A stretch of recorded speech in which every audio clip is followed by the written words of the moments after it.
Ahora le toca el turno al licenciado Gustavo Idígoras. Buenos días a todos. En primer lugar, agradecer a ACA por la invitación. A mí me han invitado para exponer sobre esta problemática, pero sobre todo el tema de la ganadería, el sector, la cadena de valor bovina y los impactos económicos y comerciales. En ese sentido, ha venido muy bien la presentación de Alejandra para entender todo este contexto de cambio climático y los desafíos que tenemos y ver si podemos llegar al 2100. Así que les voy a contar un poco las emisiones de gas de efecto invernadero de la cadena de valor de carne bovina en Argentina. Para eso nos encontramos hace unos años atrás con muchísimas limitaciones y decidimos entonces acercarnos al Ministerio de Agricultura de la Nación y formar un consorcio público-privado entre universidades, ACREA, la Facultad de Agronomía de la UBA, la Universidad Nacional de Loma de Zamora, la Universidad Nacional de 3 de Febrero y el Ministerio de Agricultura, que actuó sobre todo como aportante de fondos. Y definimos juntos un proyecto ambicioso que era hacer las primeras mediciones, o por lo menos estimaciones, más que mediciones, estimaciones de gases de efecto invernadero en la cadena vacuna y tratar de medir un lomo de 1,5 kilos envasado al vacío, exportado a Europa, cuántas emisiones de gas de efecto invernadero genera. Y qué pasa con los demás países que están haciendo, qué está haciendo el mundo, qué hacen los competidores, los compradores, etcétera. Lo que yo les voy a tratar de mostrar a ustedes son 4 temas, pero sobre todo los 3 primeros. ¿Qué pasa en el mercado? Esto que contaba Alejandra es lo que le pasa al mundo, y ahí entendemos también que la ganadería es responsable, causante, y también tiene gran capacidad de respuesta de ese cambio climático. Pero a su vez el mercado ha internalizado esto y lo ha transformado en un negocio. Entonces vamos a ver cuál es el negocio de la sustentabilidad en la ganadería. Lo primero que vamos a ver son las metodologías de cálculo, reporte y gestión de emisiones.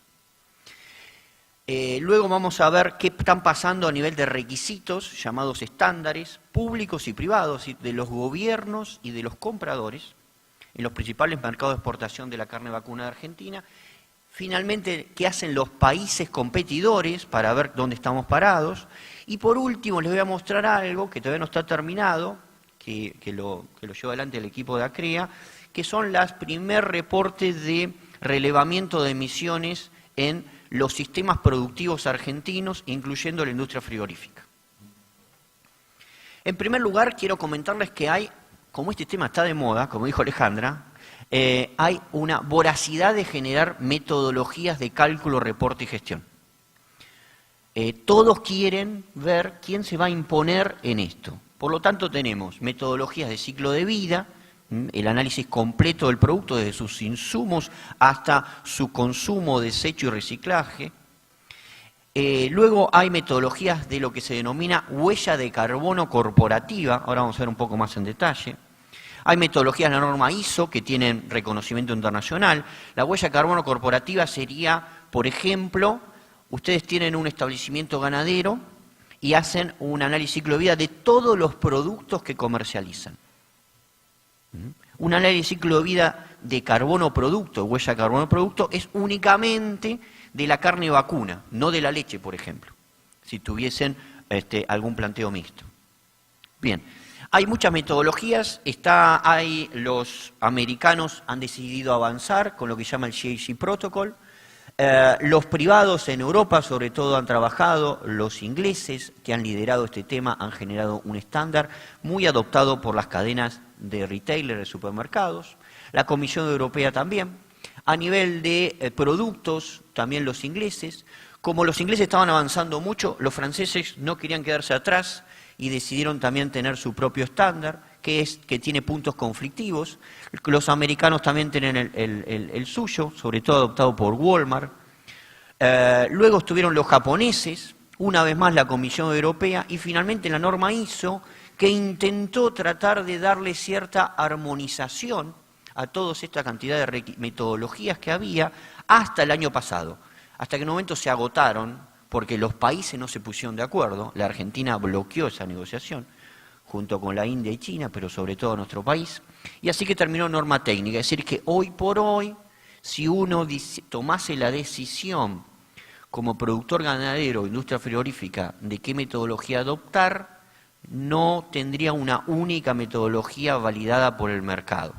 Luego hay sistemas de comunicación, etiquetado, información, etcétera, múltiples. Y finalmente, algunos empezaron a decir, bueno, pero este es un negocio únicamente de la parte compradora. ¿Qué hacen los que producen y venden?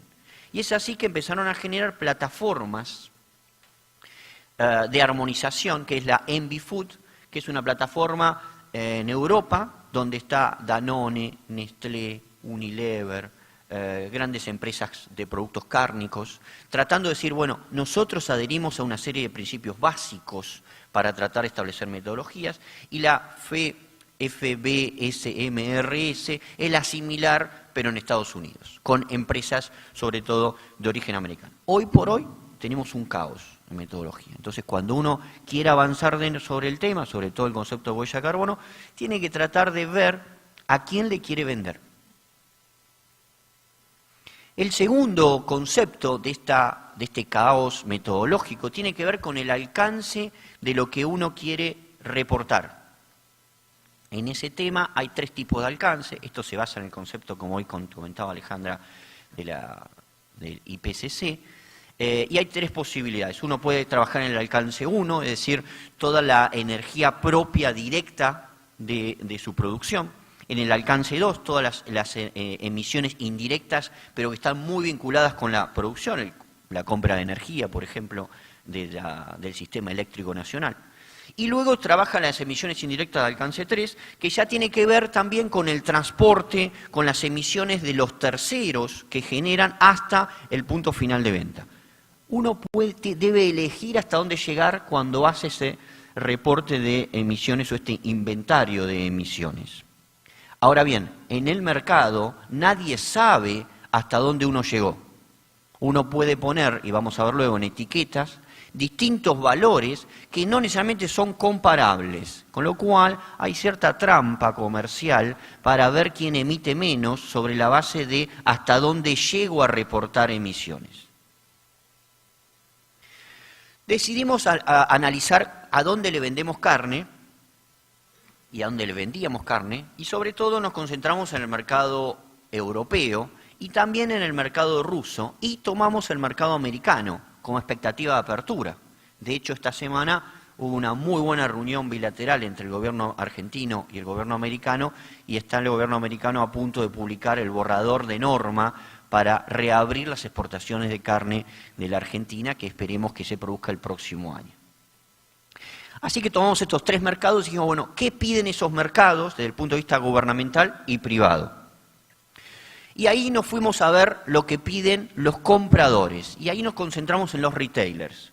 Elegimos 12 retailers en Europa, 5 en Rusia y 5 en Estados Unidos. Acá traje únicamente los europeos porque la verdad lideran este tema. ¿Y por qué lo hicimos? Por algo muy sencillo. Hoy hablamos, por ejemplo, en nuestro país de prácticas dominantes de empresas de insumo, como Monsanto. Pero la verdad que las prácticas dominantes en la cadena de valor alimenticia están dadas por los retailers. El nivel de facturación de Tesco es el doble del PBI anual de Uruguay y Paraguay. Es casi lo mismo que el total de exportaciones argentinas anuales. Y solo en alimentos y bebidas, excluyendo electrodomésticos, servicios, combustibles, etc. Además, representan entre el 60 y el 70% de las compras anuales de alimento en cada uno de los países europeos, o americanos, Japón, etc. Es decir, de los principales países compradores de nuestros productos alimenticios. Es por eso que nos resulta muy importante ver qué piden ellos para saber qué es lo que tenemos que hacer y qué oportunidad, porque todavía hoy es una oportunidad comercial, como nicho de mercado, podríamos atacar como una estrategia comercial. Y así nos encontramos con una multiplicidad de de etiquetas, de identificaciones, cada uno de ellos tiene una campaña distinta. Esto es una pelea muy grande para ver quién se diferencia más, quién es más exigente en materia ambiental. Y también hay un tema muy importante, la sustentabilidad del negocio cárnico está dada por 3 pilares: la sustentabilidad ambiental, la sustentabilidad social y la sustentabilidad sanitaria. Si alguno de estos 3 pilares falla, el negocio cae. Vamos seguramente a pérdida porque no tenemos a quién venderle y tenemos enormes costos. Estos señores, en estas iniciativas ambientales, han vinculado estos 3 pilares. Por lo tanto, piden requisitos sociales, cómo tratamos a los empleados que trabajan en nuestro establecimiento. Cumplimos con la libertad sindical, adherimos a una serie de convenios multilaterales internacionales o no, el trabajo esclavo, el trabajo infantil, etc. Y los temas sanitarios que son conocidos, límite máximo residuos, no uso, en algunos casos, promotores de crecimiento, etc. Y en el caso ambiental está estas famosas patitas que dan la pauta de siempre identificadas con el CO2 equivalente, como les explicó hoy Alejandra, es la unidad de medida de las emisiones a nivel mundial, porque el dióxido de carbono vale 1 y es el que compara con los demás. Estas patitas han nacido sobre todo en el mercado inglés. Tesco las utiliza de forma masiva, pero se han difundido en toda Europa y hoy también en Estados Unidos. De hecho, en algunos casos, los supermercados, cuando uno termina de hacer la compra, pasa por la caja y cuando le entregan el ticket de compra, abajo le dicen la cantidad de emisiones que uno se lleva en su bolsa, en su carrito, que es la suma total de cada uno de los productos que uno ha adquirido. Bueno, cada uno de ellos tienen estándares distintos y requisitos distintos. No quiero entrar mucho al detalle, pero hay una campaña masiva de vincular 3 conceptos en Europa. El producto local, europeo, y el que está más cerca, aparentemente es el mejor. El producto orgánico es muy bueno, y si ambientalmente también es certificado, es el producto ideal. Esto es lo que están fomentando las cadenas de supermercados hoy en Europa. Carrefour, Aldi, Albert Heijn, Tesco, etc. Algunos ya piden certificación. En el caso de Tesco, por ejemplo, todos los jugos naturales, hoy por hoy, están todos con la etiqueta de huella de carbono en Tesco, no se puede comercializar. Los arándanos argentinos, hoy por hoy, no se pueden vender en Europa si no tienen la huella de carbono certificada. Y así va creciendo, sobre todo en aquellos productos frescos de consumo masivo. Bueno, cada una de las cadenas tiene distintos compromisos y van trabajando, pero todos, como les quiero mostrar acá, el mensaje es, todos están en el camino del diseño y del desarrollo y de la obligación de tener cada día más productos en góndola con este tipo de certificación, o como mínimo de información de emisiones. ¿Qué hacen los competidores? Bien, empecemos por aquellos competidores que son de países desarrollados. Como explicó hoy Alejandra, en el protocolo de Kioto, los firmantes son países desarrollados que han asumido estos compromisos, así que vamos a empezar por aquellos que ya tienen compromisos, que si bien la agricultura y ganadería ha sido excluida, algunos de ellos han decidido igual incorporarla porque saben que hace a su competitividad externa.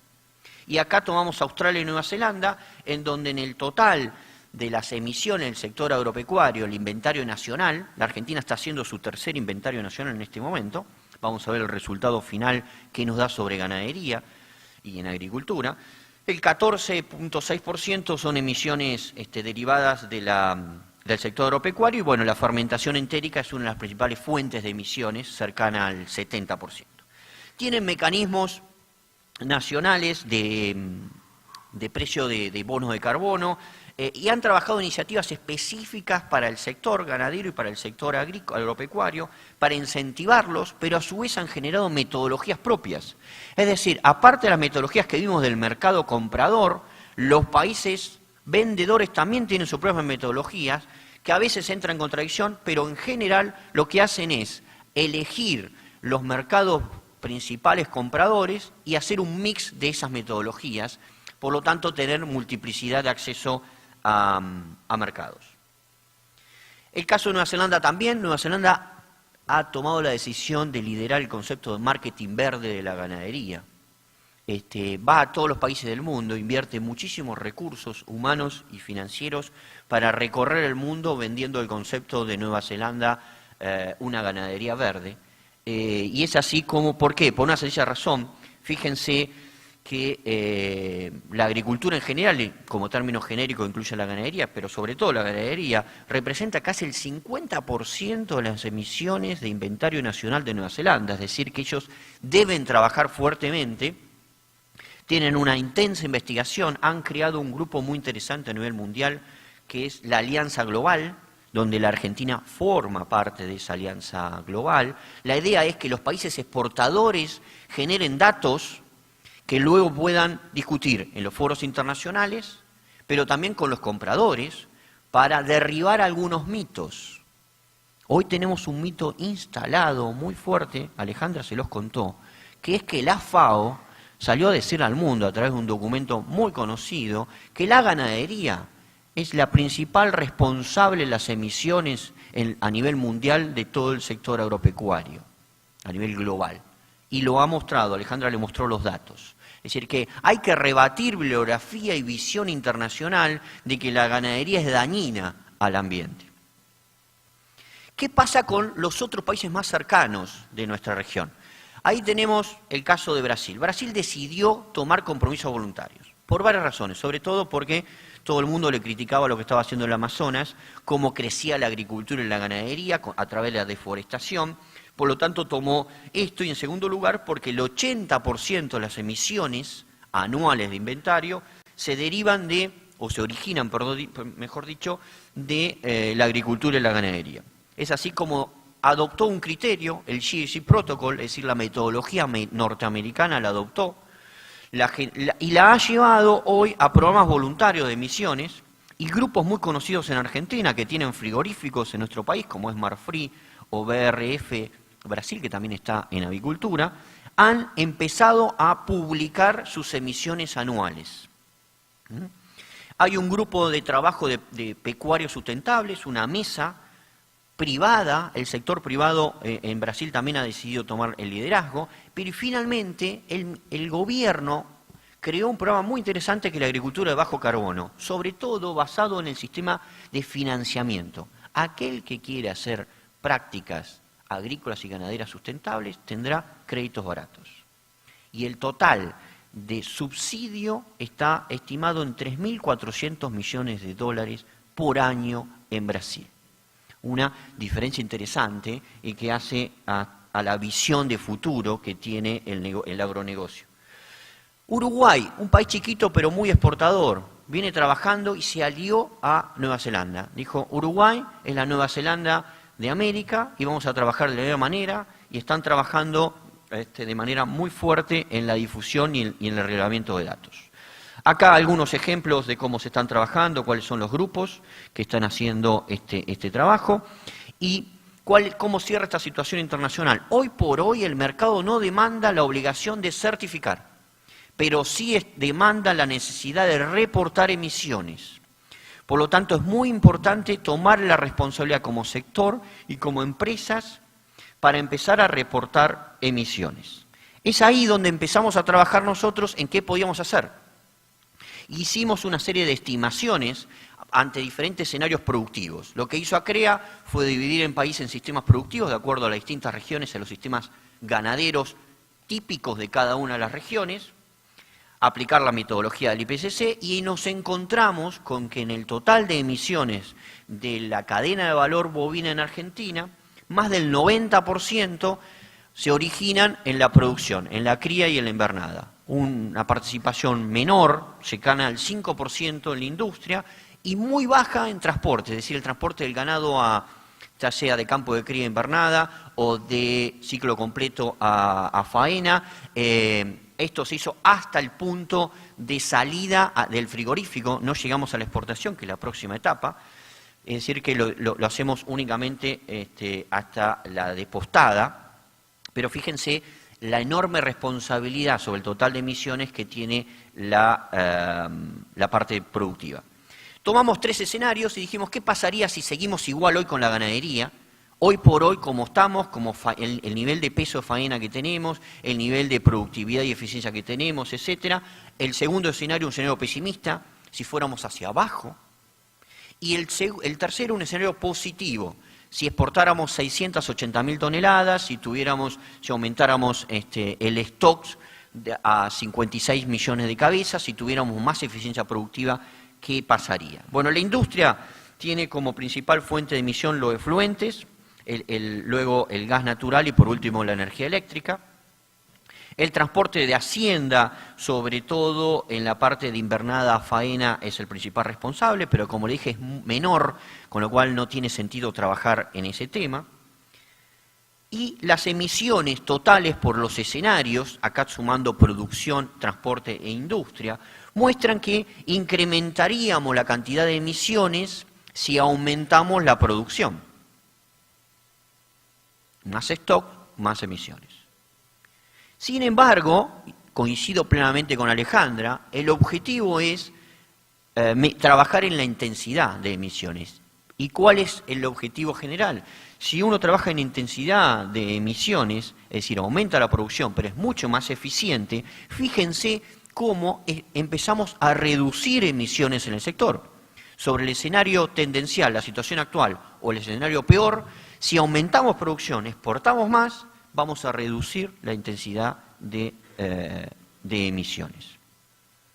Este es el escenario optimista, trabajar principalmente las emisiones a nivel de la cría. Las emisiones, bueno, esto lo saben, se generan principalmente por la fermentación entérica, el estiércol y también el óxido nitroso por el tema de pasturas. Acá hay un dato muy importante, todos estos datos están vinculados a cantidad de emisiones totales, no hay balance de emisiones. Es decir, en estas metodologías no se trabaja el concepto del balance de carbono. ¿Cuántas emisiones podríamos capturar, por ejemplo, si desarrollamos pasturas? Esto es un tema importante para trabajar al futuro como el posicionamiento. Nueva Zelanda lo está haciendo en el sector ganadero y hay otros sectores en Argentina, como el citrícola, que está trabajando en un balance de carbono positivo, es decir, que va a poder vender a futuro en aquello, el superávit que tiene. Las emisiones totales, por tanto, son muy difíciles de reducir. Es posible reducir la intensidad de las emisiones. A mayor producción, en general, se reduce la intensidad de emisiones. ¿Qué decimos mayor producción? Menor tasa de faena de hembras, retención, más eficiencia productiva, mayor peso de faena y un aumento de la capacidad exportadora. Básicamente, la eficiencia productiva está dada por un mejor manejo a nivel de cría y políticas públicas permanentes de largo plazo que incentiven la inserción internacional natural que tiene la Argentina. Si esto lo logramos, los resultados en materia de emisiones de gas de efecto invernadero van a empezar a descender y la Argentina podrá posicionarse como un país exportador de carne sustentable. Muchas gracias.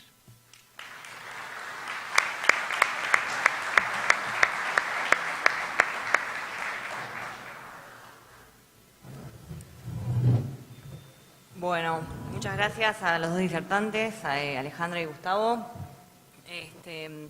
Vamos a empezar con algunas preguntas que nos han ido llegando. En principio voy a dirigir la pregunta hacia uno de los disertantes, pero después el otro también puede acotar, obviamente. Lo que venimos, creo que un poco con lo que charló recién Gustavo al final, que lo charlamos también con Alejandra al principio. Ale, si querés opinamos al principio. Lo que estamos viendo, y sobre todo con todos los informes de la FAO, que como bien dijo Gustavo, hay un informe del 2006 que fue muy bravo y nos acusaba mucho a la ganadería, ¿no es cierto?, de todo el tema de las emisiones de metano principalmente. Y bueno, y algunos otros temitas que podemos hablar a continuación, pero creo que la FAO se está fijando mucho, o en general todo el mundo se está fijando en cuánto emite la vaca, sin tener en cuenta el tema del ecosistema en donde está esa producción bovina. Me gustaría saber la opinión de ustedes dos de cómo podemos hacer, o si se está trabajando, ¿no es cierto?, en no solo decir qué emite una vaca, sino el entorno y medir bien el ecosistema. Bueno, empiezo, Gustavo. Sí, Primero las damas. Primero las damas. Bueno, sí, últimamente hay a nivel internacional un entendimiento de comenzar a ver esto más holísticamente, más sistémicamente. Cuando nosotros tratamos de tocar temas de medio ambiente o temas que atañen a la agricultura y a la ganadería, y como les decía, que son sistemas vivos, es muy difícil verlos, se dice, como separados o separar sus partes. Es una locura separar las partes. Yo en la industria podía hacerlo más fácil porque, bueno, pongo un cromatógrafo, mido tal, arreglo tal cosa. Es más fácil. Entonces, sí, todas las tendencias hoy en día es a mirar todo el sistema, cómo funciona todo el sistema.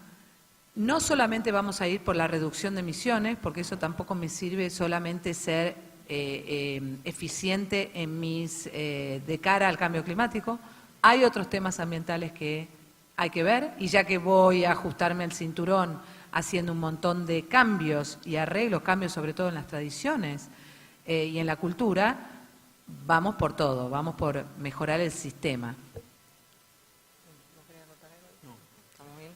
Bien, perfecto, gracias Alejandra. Y siguiendo un poquito con este tema para poner en orden las preguntas, ¿qué es lo que vos ves o qué ven ustedes dos que viajan mucho y que están mucho en contacto en este tema en el exterior, en cómo nos estamos defendiendo, o sea, los sectores ganaderos de cada país, más allá de lo que está haciendo Argentina en particular, si tiene algún comentario, sobre el tema lobbies, ¿no? A nivel nacional, el petróleo, que es uno de los principales emisores, no, lo estoy matando, que es uno de los principales emisores, también está generando un poco diciendo, bueno, miremos a la ganadería y nos están tirando la lupa a nosotros. Y bueno, ¿existen lobbies agrícola-ganaderos a nivel mundial o en algunos países que nos estén ayudando y que estemos tratando de trabajar y de defendernos o de cambiar nuestra imagen y de empezar a trabajar, ¿no es cierto?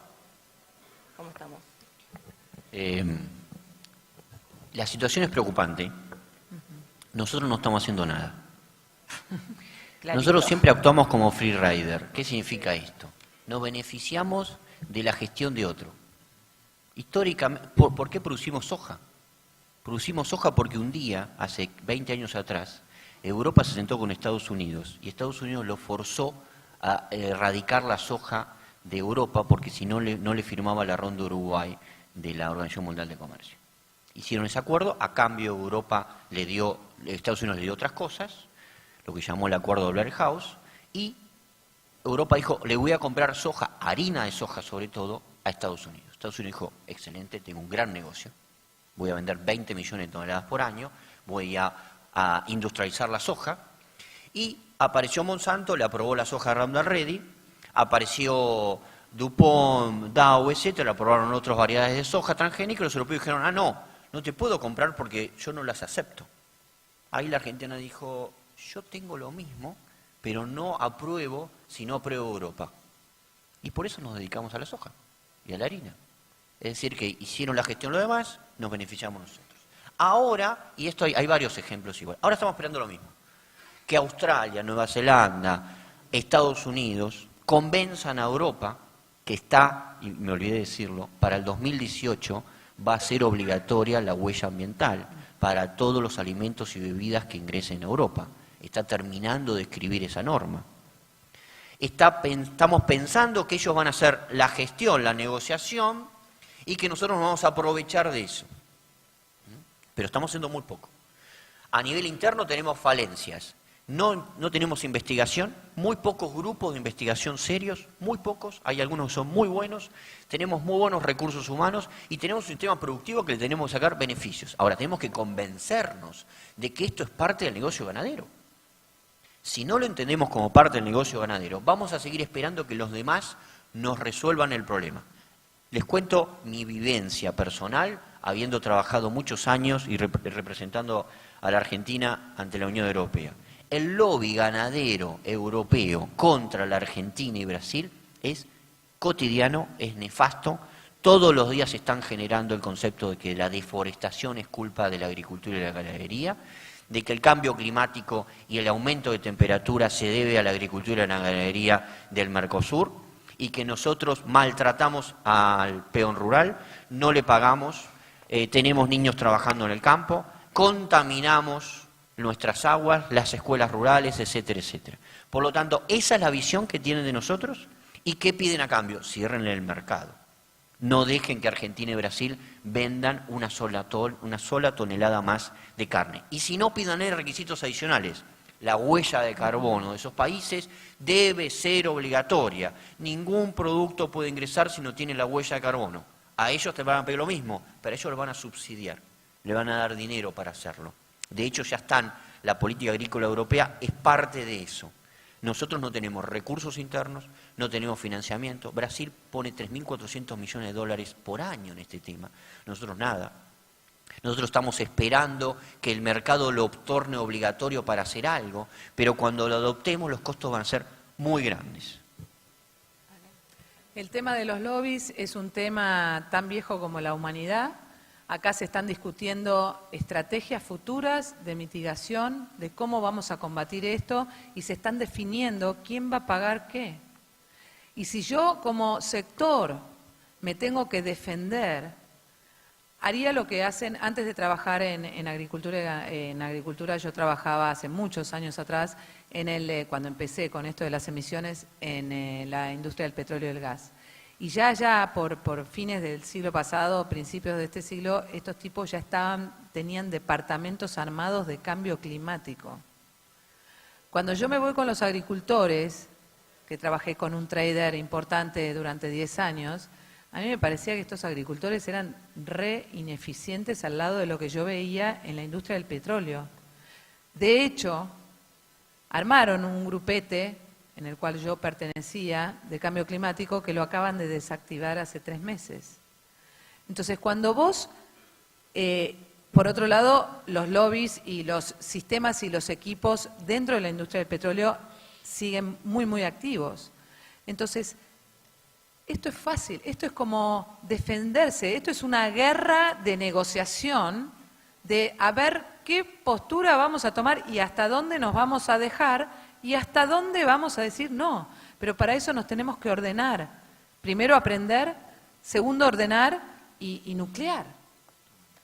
Bien, bueno, nos estamos asustando bastante y ya no tenemos mucho tiempo. Las preguntas que han venido desde el público principalmente se refiere a qué podemos hacer tranqueras adentro para disminuir esto y qué impacto va a tener las mejoras que podamos tener desde la parte productiva hacia la mitigación, ¿no es cierto?, o qué impacto, en el contrario, tendría si seguimos aumentando la producción de carne, si impactaría más en el tema de emisiones. Si me pueden hacer un comentario breve, así ya vamos cerrando. Yo lo que trataría es de decir, bueno, como sector, nuclearnos, decir, bueno, hay trabajos muy buenos.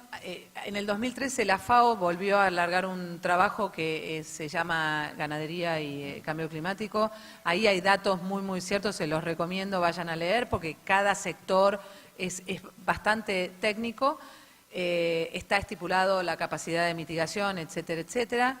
Yo creo que acá es lo que hay, sentarnos, hay que ver, hay que ser estratégico, hay que ver cuál es la forma nuestra, encontrar nuestra forma más económica de mitigar, ir a avanzar con nuestras cámaras ganaderas, con nuestras instituciones y tener un país que por lo menos se ponga a media pila y te diga, bueno, nuestro sector va a dar esto al mundo, sumado a todo lo que han ensuciado ustedes y yo quiero todavía cobrar como Argentina todo lo que ustedes han ensuciado al mundo. Yo creo que con ese discurso la Argentina tiene algo muy, muy firme, sin que tenga que ser altamente oneroso, como si no hacemos nada. Yo como sobre esta pregunta lo que quiero decirles es que hay que trabajar en eficiencia productiva, pero entender que la eficiencia sin cuidado del ambiente no sirve. Es la única alternativa que tenemos. Tenemos que convencernos de eso Y también fomentar políticas públicas favorables a esa eficiencia productiva. Pero no esperar que un nuevo candidato brillante venga con una idea brillante. Exigir nosotros, como cadena de valor, lo que hay que hacer.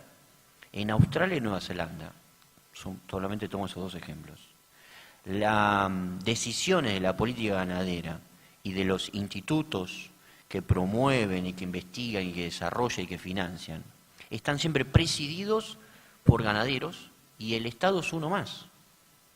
Y ellos son los que fijan estas pautas de política y han fijado este mecanismo de iniciativas ambientales en ganadería. Tomemos ese liderazgo, no nos quedemos pensando solo tranquera adentro qué hacer. Abramos, trabajemos como cadena de valor y vayamos a imponer las políticas públicas. Ese es nuestro mayor desafío. Todo lo demás lo tenemos conocimiento, tenemos tecnología, sabemos cómo mejorar. Trabajemos en esos aspectos porque esos aspectos nos van a posicionar mucho mejor. Bueno, muchas gracias a los dos expositores.